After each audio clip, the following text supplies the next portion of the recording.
안녕하세요. 곽기섭 북한영웅TV 김정은 대부 시간입니다. 방송에 들어가기에 앞서 북한의 천인공노할 우리 공무원 피살 만행으로 인해 많은 어려움을 겪고 있는 희생자 유가족 여러분들께 심심한 위로의 말씀을 전합니다. 그리고 정부의 안이한 대처를 질타하지 않을 수 없습니다.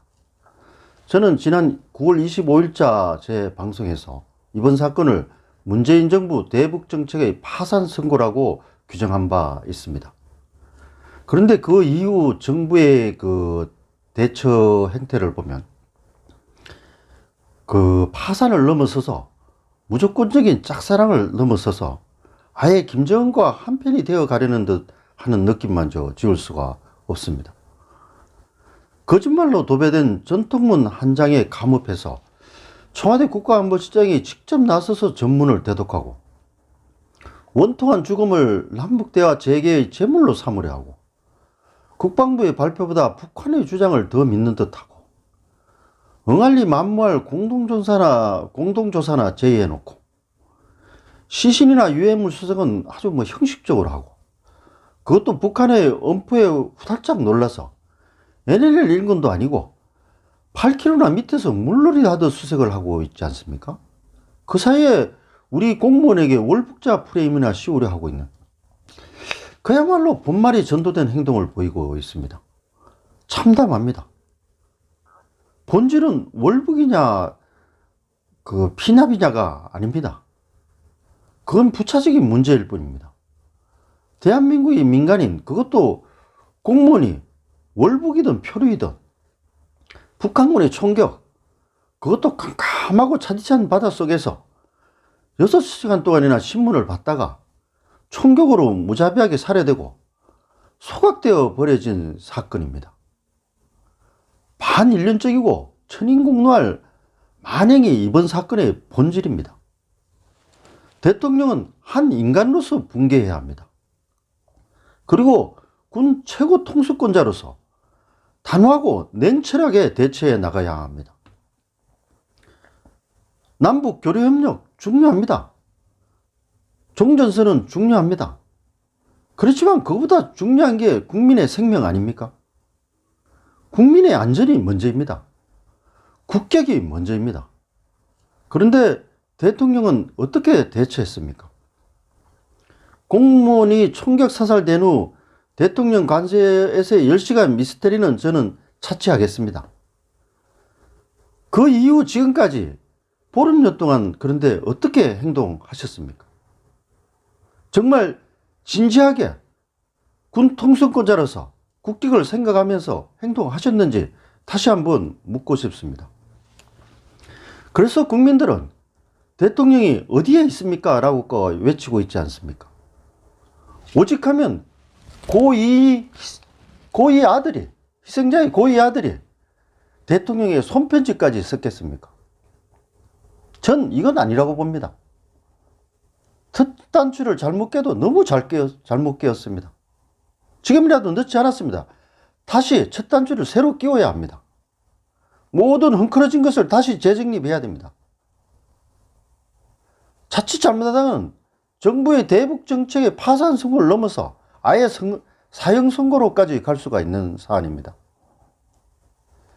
이번 사건에서의 정부의 대처가 대한민국의 국격 그리고 안전의 시금석이라는 점을 분명히 인식하고 국제사회와 협조해서 전방위적으로 대처해 나가야 합니다. 정말 우리 국민들도 더욱더 눈을 부릅뜨고 행동해 나가야 할 것 같습니다. 그럼 지금부터는 다음 주제인 김정은 상징 조작 문제로 들어가도록 하겠습니다.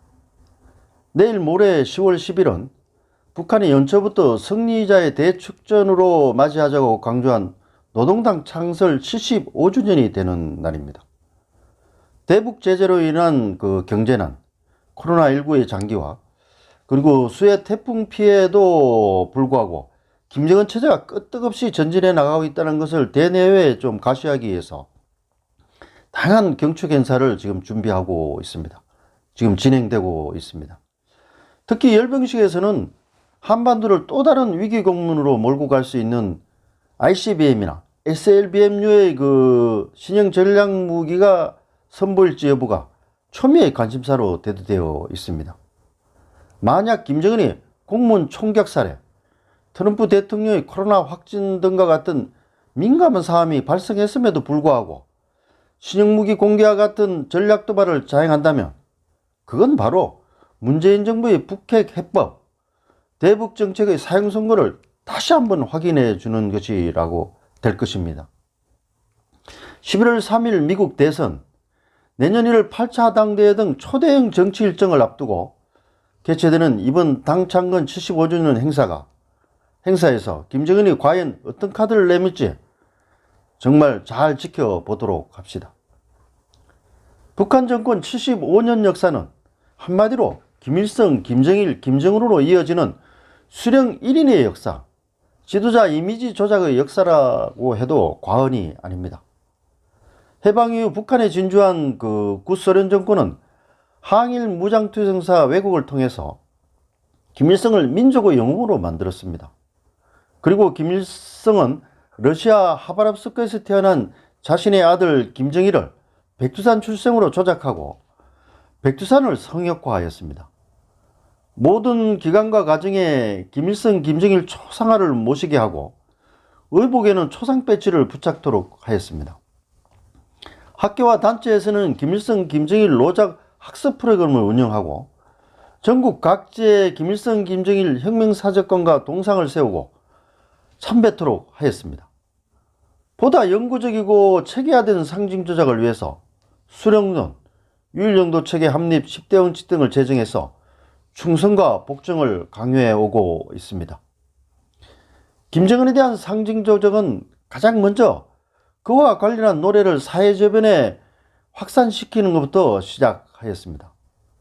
북한은 2009년 1월 김정은 후계자로 내정한 직후부터 발걸음이라는 찬양 노래를 전 기관과 기업소, 협동농장 등에 은밀히 보급하였습니다. 마치 신라시대 어린 아이들로 해서 어린아이들이 부르게 해서 그 확산시켰던 서동요를 기억하시죠? 그 서동요를 한번 연상해 보시면 어떤 발기름이라는 노래를 북한이 확산시킨 이유를 그 이해가 좀 되실 겁니다. 이 같은 움직임은 중국 등 북한의 그 우방 국가들이 세습 정권에 대한 그 확실한 그 인정 여부가 담보되지 않은 상태에서 사회저변에 김정은 후계자 이미지를 미리 자연스럽게 형성해 나가려는 고조의 선전선도술, 이른바 음악 정치의 일환이었습니다. 다음으로 권력 승계의 정통성을 확보하기 위해서 젊은 김일성과 똑같은 모습으로 등장시켰습니다. 이후 현지지도 방식, 공개연설 등 할아버지의 통치 스타일을 그대로 모방하고 있습니다. 이는 주민들에게 김일성의 향수를 자극해서 김일성과 똑같은 정치가, 인덕 정치가, 애민 정치가로 각인시키려는 북한의 선전선동술입니다.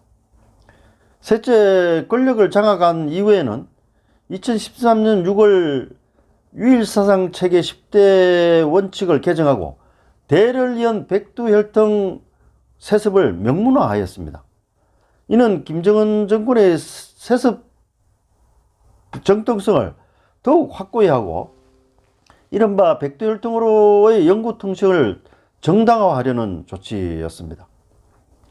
이 같은 백두혈통 우상화에서 주목되는 점은 2015년 4월 신학기부터 정식 교감으로 채택된 그 김정은 혁명 역사입니다. 동교과의 교수 참고서 제1장을 보면 김정은이 3살에 사격을 했다. 1초 간격으로 10개의 목표를 모두 명중시켰다. 3살 때 자동차 운전도 했다. 8살 때는 대형 화물차를 몰고 비포장 도로를 질주했다. 시속 200km로 배를 몰아서 외국 전문가와 경주에서 2번이나 이겼다는 내용도 있습니다. 참 얼토당치도 않죠. 그렇지만 이 같은 선전선이 우리에게는 억지로 보입니다. 그렇지만 북한의 전통적인 세뇌술의 하나입니다. 북한에서 이런 교육을 어린 시절부터 받는데요. 주민들은 우리가 예수의 기적을 받아들이는 것처럼 김정은의 초능력을 믿게 된다는 것입니다. 제가 만난 탈북민들은 학교 다닐 때는 그야말로 아무 생각이 없었다. 뭐 그대로 믿었다. 그런데 성인이 되면 조금 의심이 든다. 그러나 그때는 뭐 처벌이 두려워서 발설하지 않는다. 김정은을 신이라고 여기고 사는 게 신상에 이롭다고 말하고 있습니다. 마지막으로 김정은은 부족한 카리스마를 부족하게 지속적으로 노력하고 있습니다. 그러면서 친인민족 지도자, 그리고 핵미사일 개발을 진두지휘하는 군사 지도자 이미지를 만들려고 노력하고 있습니다. 지난 10월 5일 노동신문 정론을 통해서도 김정은 강대국이라는 새로운 캐치프레이즈를 내걸었습니다. 핵개발을 성공시킨 지도자 이미지를 더욱 부각시키려는 저희로 평가됩니다. 그러나 이러한 북한의 우상화 작업, 참 넘어서야 할 큰 벽이 있습니다. 다름 아닌 김정은의 출생의 비밀입니다. 김정은은 김일성이 며느리를 인정하지 않은, 그것도 제주도 조청룡 출신의 그 적대 계급의 출신의 생모 고형이의 그 둘째 아들입니다. 서자 출신입니다. 그래서 북한 선전당국은 김정은이 김일성과 함께 찍은 사진 한 장도 못 내놓고 있지 않습니까? 생모 우상은 아예 엄두도 지금 못 내고 있죠. 김정은이 물리적 정신적으로 넘을 수 없는 근원적인 한계라고 할 수 있습니다. 트라우마라고도 할 수 있습니다. 만약 북한 주민들이 김정은의 출생 비밀을 비롯한 김씨 일가의 그 조작극을 알게 된다면 김정은 정권은 정말 소리 소문 없이 무너져 내려갈 것입니다. 그래서 우리는 이러한 그 사실을 알리는 활동을 다각도로 전개해야 하는 것입니다. 향후 김정은은 이 같은 한계를 넘기 위해서 김일성 이꼴 김정일, 김정일 이꼴 김정을, 김정은 이꼴 당 뭐 이런 등식 구조를 통한 백두혈통 상징 조작, 우상화를 더욱 강화해 나갈 것입니다. 물론 주민 통제는 더욱 강화해 나가겠죠. 특히 핵미사일 개발과 미국과의 담판을 결정적 승부수로 활용해서 정통성 카리스마를 다져나갈 것으로 판단됩니다. 따라서 우리 정부는 무엇을 해야 하겠습니까? 정부 차원에서 대화 협력을 전개해 나가야 합니다. 그렇지만 민간의 활동을 보장해 줘야 됩니다. 민간에서 차원에서 전개하고 있는 북한의 알 권리 보장을 위한 그 다양한 공개 비공개 활동을 담보해 주어야 합니다. 전체주의와 다른 점이 뭡니까? 자유민주주의 체제의 힘은 개인의 자유, 다양성에 있습니다. 인류 보편적 가치를 구현하고 개인의 생존권, 자유 생존권을 보장해 주기 위해서 헌신적으로 활동하고 있는 그 우리 여러분들의 그 입을 막고 손발을 묶는 것은 그야말로 독재자를 도와주는 일입니다. 공무원 피살 사건에 대한 단호한 대처, 그리고 당당한 대북 정책의 필요성을 다시 한번 강조하면서 오늘 제 방송을 마칠까 합니다. 끝까지 경청해 주셔서 대단히 감사합니다.